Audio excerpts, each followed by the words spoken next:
Spoštovani, spoštovane, lepo prosim, sedite. Ura je malo čez 6, večer je čudovit, ta dvorana je lepa. Moje delo pa je, da najprej pozdravim naše goste oziroma glavne predstavnike naših 3 srednjih glasbenih šol. Torej, spoštovana ravnateljica glasbene šole Sevnica Katja Krns, pa en aplavz, prosim.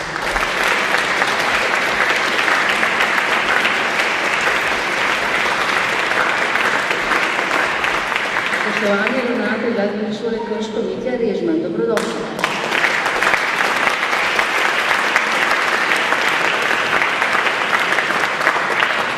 Spoštovani ravnatelj glasbene šole Brežice Daniel Ivša.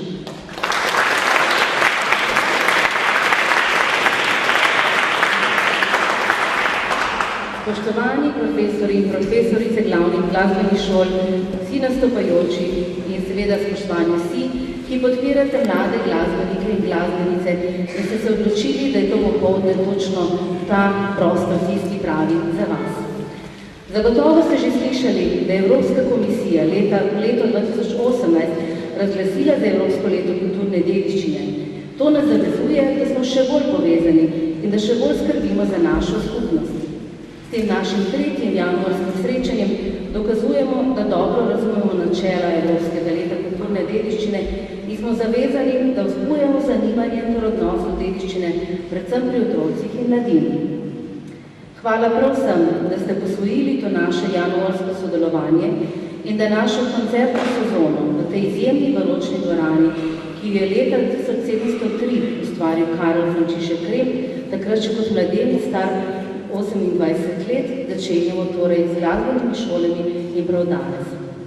Dvorana je bila ustvarjena za uživanje in za prepletanje različnih vej umetnosti. Tej trditvi pritrjujejo tudi gozdne nimfe, ki se z različnimi inštrumenti izvijajo iz dreves in skušajo mladega viteza Rinalda, da bi jih poslušal, ne pa posekal lesa, ki ga potrebuje. Številni inštrumenti, to je tukaj na moji desni, mogoče je to od vas tudi prvič, upodobljeni v baročnem času so zelo podobni tudi danes. Ta dvorana je tako natančno pravi prostor za naše že omenjeno 3. grajsko glasbeno dogodivščino glasbenih šol Posavja v času umetnosti, v čast Evropskega leta kulturne dediščine, predvsem pa v čast vseh naših glasbenikov in glasbenic, ki sedaj skupaj s svojimi profesori prevzemajo dvorano. Koncertni list ste prejeli, poglejte še, ali ste ugasnili vaš mobilni telefon, kajti sedaj ni nič bolj pomembno kot glasba naših posavskih glasbenikov in glasbenic in je prav, da jih ne motimo, ampak vsakič nagradimo s pozornostjo in na zaključku tudi z aplavzom. Uživajmo!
Evropa, ta naša stara celina, kot pravimo, je poimenovana po lepotici, ki si jo je Zevs izbral za ljubico. V naši dvorani jo najdete tam zadaj na biku, katerega se je spremenil ta premeteni bog Olimpa in jo zapeljal. Obljubil je, da bo po njej poimenovana naša celina. In tako tudi je. O besedi Evropa zagotovo ne pomislite najprej na to zgodbo. Verjamem pa, da se zavedate, da je dediščina naše celine izjemna, neprecenljiva in da pripada vsem nam. Vsi, ki smo zavezani k skrbi za dediščino, želimo v tem letu okrepiti zavedanje vseh o naši izjemni skupni kulturni dediščini, o vrednotah, ki predstavlja dediščina, o njenem družbenem in razvojnem potencialu ter o pravicah in dolžnostih povezanih z dediščino. Naša skupna naloga je, da spodbudimo čim več ljudi k odkrivanju in raziskovanju kulturne dediščine Evrope ter okrepimo občutek pripadnosti skupni evropski družini. Danes smo že naredili nekaj korakov, zagotovo pa jih bomo še veliko. Tudi naše letošnjo muzejsko leto bo zelo pestro in opredeljuje ga naslednji izbrani element. Lani smo pripovedovali predvsem o vodi, letos pa nas usmerja ogenj. Oba skupaj sta nepogrešljiva, povezana, omogočata življenje, sta del radosti in del težkih trenutkov, predvsem pa nam dajeta moč za dobro. Letos mineva tudi 300 let od smrti avtorja te izjemne dvorane. Zato bom že na začetku leta malo več povedala tudi o tem gospodu na moji levi, tam ga vidite, ponosno se je upodobil na steni ob naročniku in mecenu Igncu Mariji Adamsu. Njegova podoba, ki bi morala biti tam, kjer je naše poletje, se kmalu vrača nazaj v to dvorano. Adams oziroma Remk je tako pokazal, da je enakovreden vsem odličnim damam in gospodom odpodobljenim v tej dvorani. Karel Frančišek Remk je bil krščen 14. oktobra 1674 v Radovljici, sinski Karel Janeza Jurija Remka, prvi od 6 otrok. Umrl pa je 23. septembra 1718 na Dunaju. Prvi pouk mu je posredoval oče, potem pa se je šolal v Italiji, v Benetkah in Rimu, kamor ga je poslal lastnik tega gradu grof Ignac Marija Adams. Po končanju te dvorane leta 1703 je odšel Pradec, ki je še naprej delal za Adamse, ter za njih leta 1708 ustvarjal v njihovih graških palačih. Leta 1709 se je preselil na Dunaj in tam leta 1715 postal ravnatelj Lichtensteinove galerije. V razvoj slovenskega baroka se ni tako vključil, saj njegova dela ostajajo predvsem ven izven Slovenije, pa tudi nekako ni bil znan v naših prostorih. Doslej znana dela v Sloveniji so vsaj z prvih let njegovega ustvarjanja. Enega izmed 3 manjkajočih ovalov na tej desni strani, če se sprašujete, to so gospodje Maškoni iz gradu Pišece, so spravljeni v Narodni galeriji v Ljubljani, če boste kdaj tam v slavnostni dvorani, velikokrat tudi so tam glasbeni dogodki, se ozrite in boste zagledali enega izmed naših ovalov. Druga dva, portreta Ignaca Marija Adams in njegove žene in Punobran, pa sta ohranjena v Univerzalnem muzeju Alem v gradu Šlosberg v Gradcu. Torej, naš Rem žal ni v celoti pri nas, njegovo plodno ustvarjanje na Dunaju pa je bilo predvsem povezano z dvema samostanoma, Kremsmünster in Sveti Florian. Rembove slike pa hranita tudi grafični kabinet Garcoli Turnak in Albertina na Dunaju. Torej, naš Rem prišel globoko oziroma v svet in nas tudi povezuje s širnim prostorom in zavezuje, da sledimo sloganu Evropskega leta kulturne dediščine. Naša dediščina, ki je preteklost sreča prihodnost, ki odraža, da je kulturna dediščina oziroma nam pomaga ta slogan razumeti preteklost in ustvariti novo prihodnost. Torej, po malo tem daljšem delu v sredini za ta malo premor, da slišite tudi kaj več besed, čeprav kot slišite dobro, je ta dvorana res ustvarjena za glasbo. Lahko rečemo, da tudi na tem koncertu so ustvarjamo iz bogate dediščine, iz bogate glasbene dediščine, v odlični glasbeni sedanjosti za izjemno glasbeno prihodnost. Torej, uživajmo v drugem delu koncerta in napolnimo svojo evropsko dušo.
smo aplavz še zadnjim nastopajočim, a vas prosim, da še malo energije, ki jo dajemo z aplavzom, namenimo vsem, ki so nam pripravili ta prvi letošnji koncert, to prvo letošnjo glasbeno-grajsko dogodivščino v tej izjemni dvorani.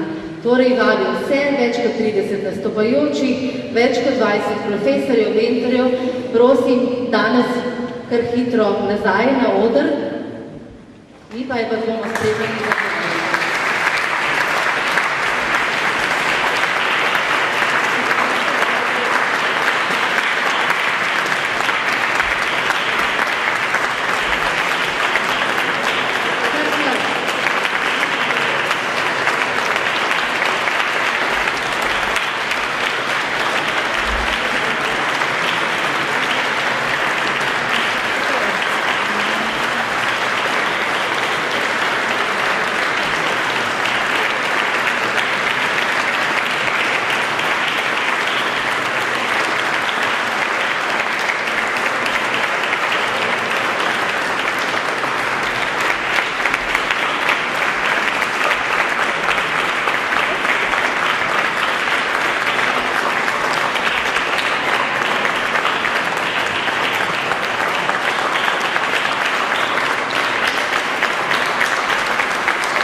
Se upravičujem, ampak Špela, tudi tebe rabimo. Špela poznam, pa se mi skriva tam zadnje. In da vedete, še zelo včasih.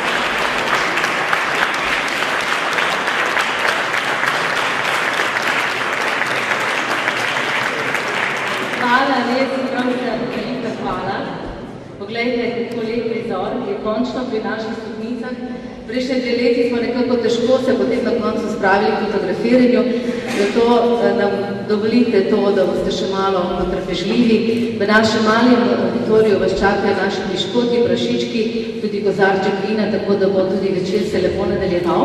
Jaz pa seveda k sebi vabim tudi 3 odgovorne, se pravi Katjo Krnc, ravnateljico glasbene šole Sevnica, Mitjo Režmana, ravnatelja glasbene šole Krško in Danijela Ivšo, ravnatelja glasbene šole Brežice, moje sodelavce, ki so tudi zaslužili, da je ta večer tako lep, saj je za organizacijo kar nekaj dela, tudi hvala vam, pa prosim še za to zadnje pomoč, darila.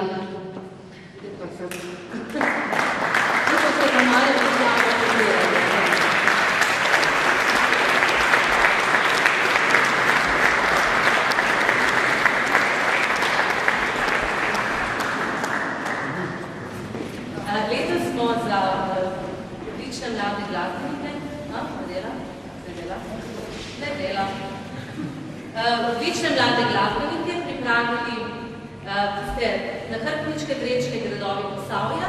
Za profesor je pa našo beležko, Stoviteško dvorano, da si bodo zapisali konec januarja 2019, ne? Za naslednji koncert, pa seveda do sebi se vidimo tudi še vmes. Ta arhivska škatla pa je za ravnatelje, se pravi, ko začenjamo delati velik arhiv in verjamem, da se bomo srečili leta 2080, recimo. Da, danes mikrofon noče, torej, ne vem, kaj je. Torej, glasbena šola Sevnica.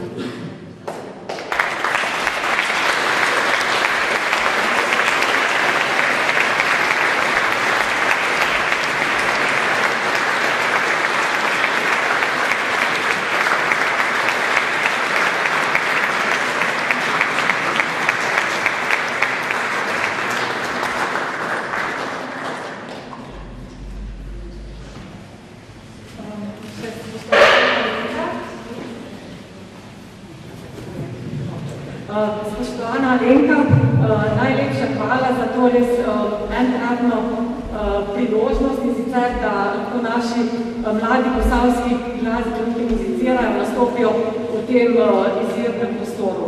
Nadejamo se tudi sodelovanja v prihodnje, tudi na prireditvah ostalih organizacij Posavskega muzeja, na raznih razstavah se srečujemo in tako naprej. Še enkrat res najlepša hvala in pa seveda čestitke vam, vsem sodelavcem za izjemno odlično delo, ki ga upravljate v Posavskem muzeju. Hvala. Čestitke pa tudi vsem nastopajočim, mentorjem in pa repetitorjem za res prečudovit večer. Hvala.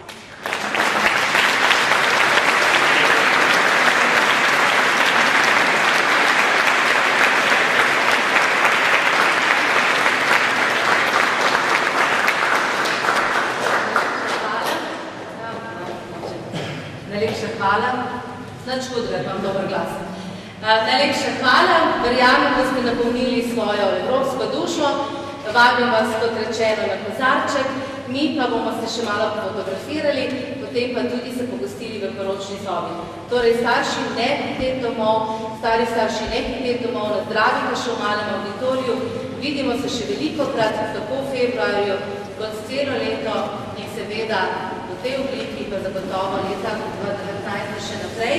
Leto 2019 je za nas tudi posebno leto, praznovali bomo 70 let našega muzeja in res ostanite še naprej naši, kjer ste, tukaj ste vedno vabljeni, ljudno vabljeni, tudi ciljeni, obvezno prisotni. Tako.